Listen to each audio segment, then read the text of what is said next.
से मजलिस वज़ीर हैदराबाद जनाब जुल्फ़िकार अली साहब जनाब वजात अली खान साहब, कॉर्पोरेटर, मुकामी मस्जिद के कायदीन जनाब अब्दुल अली सिद्दीकी साहब, जनाब जुनैद गोकाली साहब, शकील साहब, जामिल खान साहब, दीगर मजलिस अहबाब, जम्मे मजलिस के परिवारों, हालात आगरा का ये जलसा इस मौके पर रखा गया कि कल ही हमने मस्जिद इत्तेहाद मुस्लिमीन के अहिया के 56वीं सालगिरह मना चुकी है। पूरी मस्जिद इत्तेहाद मुस्लिमीन ने जब इसका अहिया हुआ 1958 में, जब फखर-ए-मिल्लत मौलाना अब्दुल वाहिद अवैसी रहमतुल्लाह अलैह ने मस्जिद इत्तेहाद मुस्लिमीन की सरगर्मियों का आगाज किया था। हज़रत फखर-ए-मिल्लत के दौर में जलसों का सिलसिला शुरू हुआ। मुसलमानों के जहनों पर बैठे हुए कौम के पहलों को हटाया, मुसलमानों ने इत्तेहाद का नारा दिया। जलसे की बुनियाद पर मुसलमानों ने इत्तेहाद पैदा किया और मुसलमानों को एक मरकज में जमा किया। हज़रत फखर-ए-मिल्लत का कारनामा यही है कि उस जमाने में लोगों में इतना खौफ था कि लोग डर रहे थे, घबरा रहे थे कि 13 साल के बाद फिर वही मस्जिद इत्तेहाद मुस्लिमीन का आगाज हुआ। क्या फिर हैदराबाद में और एक पुलिस सेक्टर करना चाहते हैं? क्या हैदराबाद में फिर हैदराबाद को आग की लपेट में लेना चाहते हैं? इतना खौफ और माहौल था कि लोग जलसों में आने के लिए डरते और घबराते थे। पहला जलसा हज़रत फखर-ए-मिल्लत करते हैं तो 2 आदमी शिरकत करते हैं, जिसमें से एक आदमी तो लाउड स्पीकर वाला था और एक सुनने वाला था, लेकिन जलसों का सिलसिला जारी रहे और उनमें कभी हिम्मत नहीं हारी। आखिर में लोग जौक दर जौक आते थे, हजारों का मजमा जमा होता गया, लोगों के दिलों से खौफ निकलता गया, लोगों में इत्तेहाद का जज्बा पैदा हुआ। 2 मार्च 1958 को मिशन बंदे ने मस्जिद इत्तेहाद मुस्लिमीन का जलसा किया, जिसमें मस्जिद की सजावट की तौसीक की, आवाम से तौसीक फरमाई और वहाँ से मस्जिद इत्तेहाद मुस्लिमीन तस्कर हुई। हुकूमत ने 11 महीने गिरफ्तार करके हज़रत फखर-ए-मिल्लत को जेल में डाला और ये कहा कि आप जमात का नाम बदल दें और जमात को सियासी जमात न बनाएं। तो फखर-ए-मिल्लत ने कहा कि ये मुमकिन नहीं है, हम हुकूमत के आगे झुकने के लिए तैयार नहीं है, हम अपनी जमात को बनाए हैं, नाम भी वही रहेगा, सियासी सरगर्मियों में भी हम हिस्सा लेंगे। इस तरीके से मस्जिद इत्तेहाद मुस्लिमीन की कारवां का दोबारा आगाज हुआ, जलसों का इंतजाम होते रहा। मैं सामने के हमारे भाइयों से कहूँगा, क्या तो जलसा सुनिए, ये तो हमको याद नहीं, आपको हम उसे सुनिए तो हमको चलना चाहिए। एक दूसरे को ठहर के तमाशा करना ये अच्छी बात नहीं। 3 घंटे से यही हालत है। अब सदर मुहतरम आने के बाद आपसे होगा थोड़ा डिसिप्लिन का मुजाहरा कीजिए, बोलने को भी मौका दीजिए, सुनने को भी आपको मौका मिलेगा। जब पीछे से आपका करते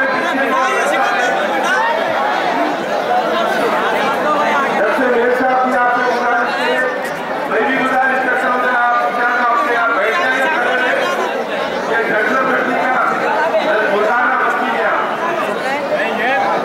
तो मैं आपसे अर्ज कर रहा था, फखर-ए-मिल्लत ने जब ये मुसलमानों में इत्तेहाद का नारा दिया, एक मरकज को जमा किया, दारुस्सलाम हुकूमत अदालत के जरिए दारुस्सलाम को हासिल किया। 11 साल तक हुकूमत ने अदालत के जगहों में मुकदमे लोग जाकर रखा। आखिर में दारुस्सलाम मस्जिद इत्तेहाद मुस्लिमीन को मिला और मस्जिद इत्तेहाद मुस्लिमीन को जब दारुस्सलाम मिला तो खदेड़ की हालत में था और वहाँ पर कुछ भी नहीं था। आहिस्ता आहिस्ता सालार मिल्लत ने दारुस्सलाम को तरफ दी। आज दारुस्सलाम एक ऐसा खुशहाल नजारा पेश करता है कि वहाँ तालीमी इदारे आपके सामने नजर आते हैं। मस्जिद इत्तेहाद मुस्लिमीन ने 56 साल के अरसे में वो तारीख साल की इतना अंजाम दिए।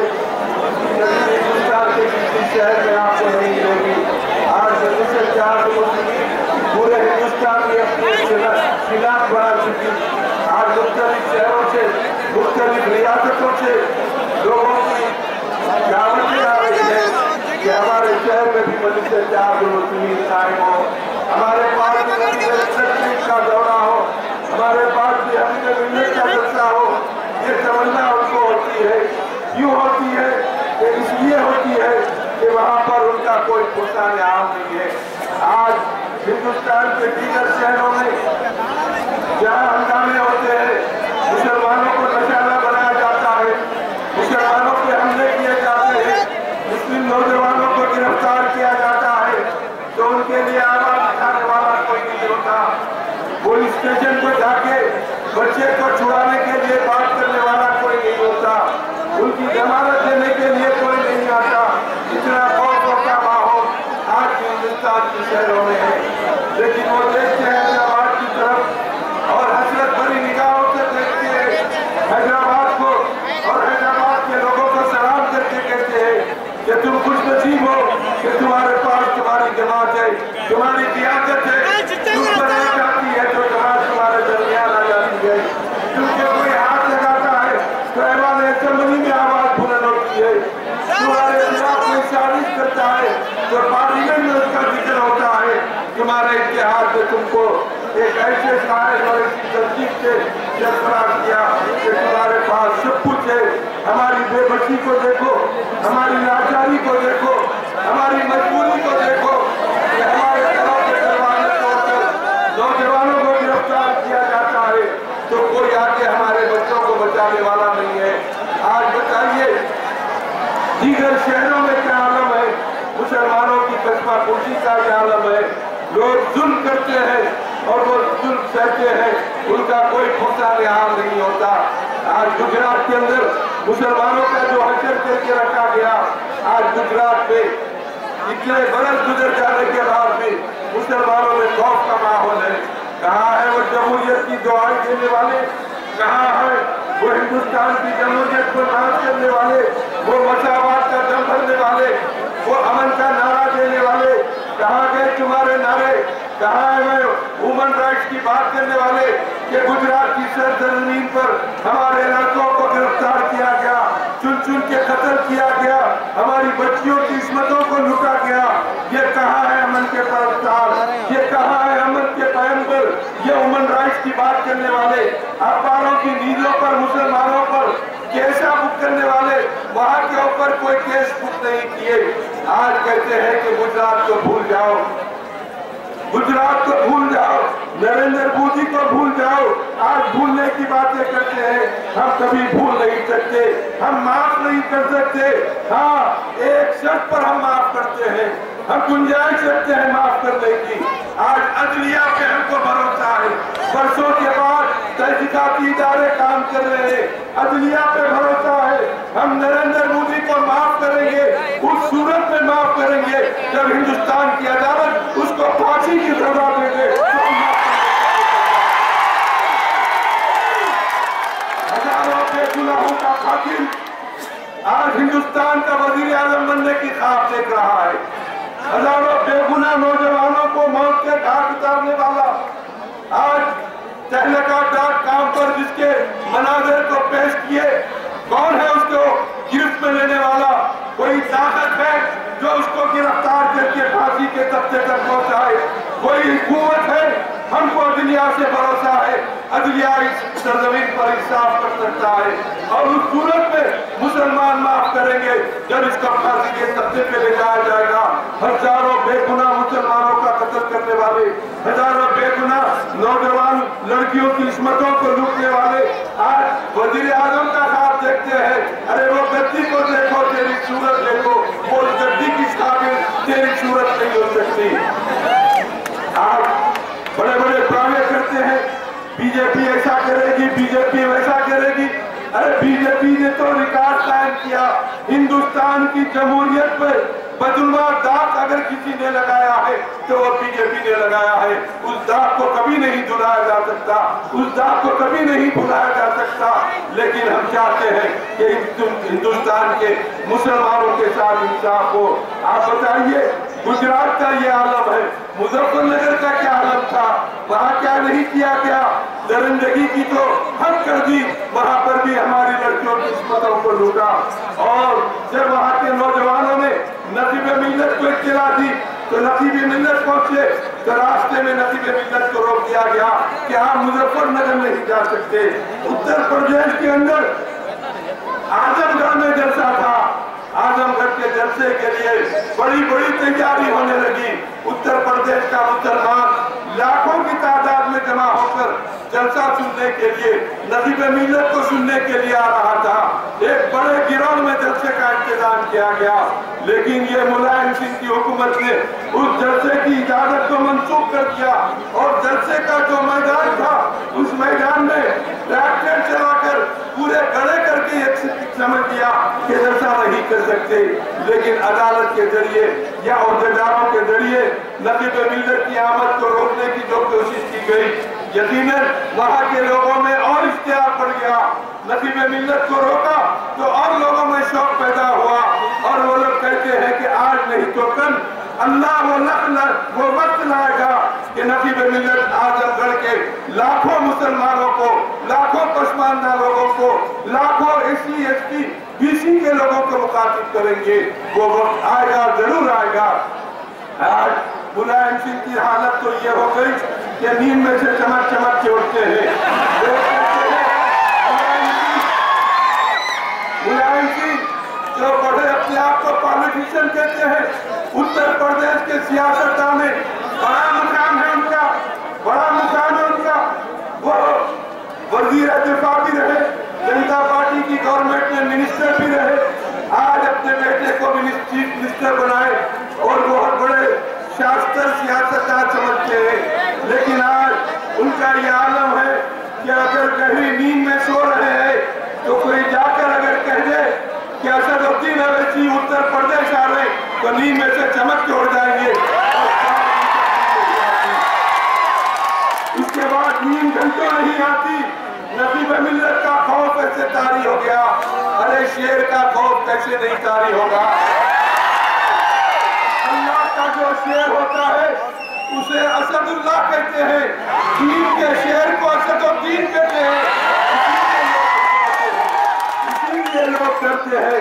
आप अंदाजा कीजिए, मुशीराबाद ढोलकपुर के दल से खड़े रहकर कुछ भी कह सकते हैं, बड़ी बड़ी बातें कर ले सकते हैं, लेकिन कमाल की बात तो यह है कि असेंबली के अंदर बड़ी बात करे, पार्लियामेंट के अंदर बड़ी बात करे, ये बात होगी तो बड़ी बात होगी।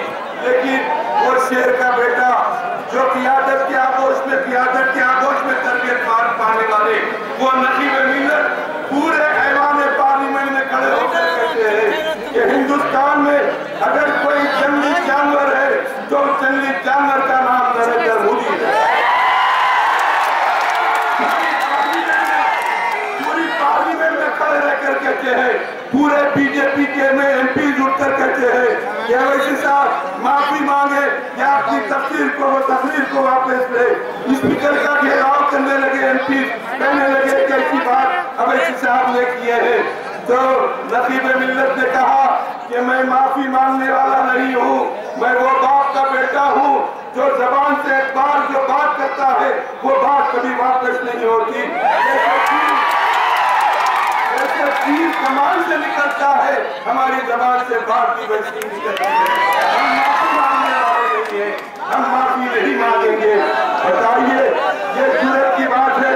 चाहे कोई यहाँ हैदराबाद का कोई एडिटर, कोई लीडर, कोई MLA, कोई MP, कौन सा आदमी है इतनी जुर्रत का जो पार्लियामेंट में, भरी पार्लियामेंट में खड़े रहकर एक रियासत के चीफ मिनिस्टर के खिलाफ इतनी जुर्रत की बात कर सके? क्या कोई आपको नजीर मिलेगी? अरे कोई नजीर देने वाला नहीं है, क्योंकि ये तरबियत है, ये क़ियादत, ये बेबाकी विरासत में मिली है और हर तरफ इनकी बेबाकी के चर्चे हैं। क्योंकि ये क़ियादत जहाँ बेबाक है वहीं बेदाग भी है, कभी कोई स्कैंडलों में मंडिश नहीं रहती। आज जनता कांग्रेस का आलम देखिए, तेलुगु देशम का आलम देखिए, जब इख्तियार पे आए बगैर टका लिए करोड़ों रुपये हजम कर दिए, बाप की जागीर समझ के मंत्री जी बनते हैं, MLA बनते हैं, तो एरिया के लोग मिलने को तरसते हैं, वोट डालते हैं, उसके बाद कहते हैं कि साहब हम जिसको और डालते हैं उसके पास जाते हैं तो हमको मुलाकात का मौका नहीं मिलता, ना हमको उन्हें मिलते, बड़ी मुश्किल से कोशिश करें तो हमको कहते हैं कि पीए से बात करो।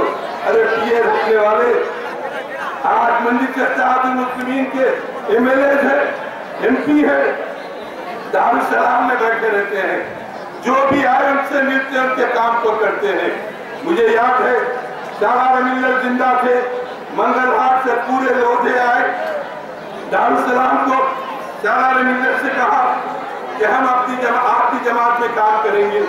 सज्जाद मेरे साहब के इंतकाल के बाद अफसर खां का इलेक्शन का वक्त आया, पूरे लोग आकर कहने लगे कि सालार हमारी ख्वाहिश है कि धूल पेट के हमारे इलेक्शन ऑफिस का आप इफ्तिताह करें, क्योंकि सज्जाद साहब ने हमारे पास रोड लगाए, रोड डाले और बोरिया बनाए, ड्रेनेज लाए।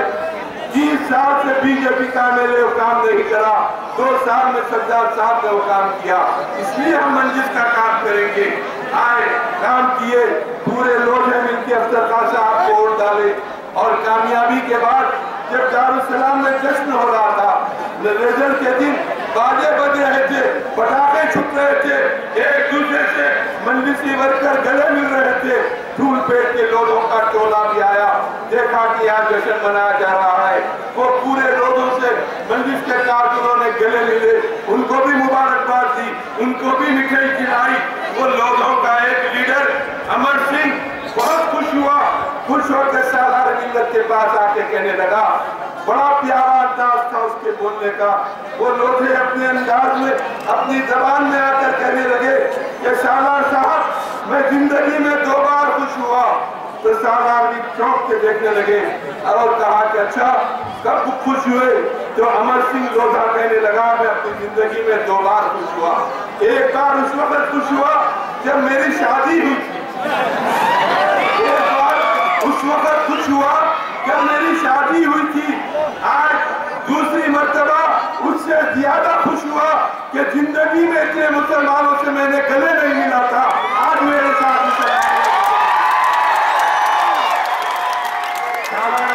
मुस्कुराने लगे, मुस्कुरा के कहने लगे यकीनन हम भी गले मिलेंगे, तुम भी गले मिलो। तो लोधा कहने लगा मस्जिद मंदिर के नाम पे सालार साहब आपसे हमको बहुत दूर कर दिए थे, हम अब आपके से दूर होने वाले नहीं है, हर इलेक्शन में आपका काम करेंगे, आपका साथ देंगे। तो सालार मिल्लत ने कहा ठीक है। आज तक वो लोग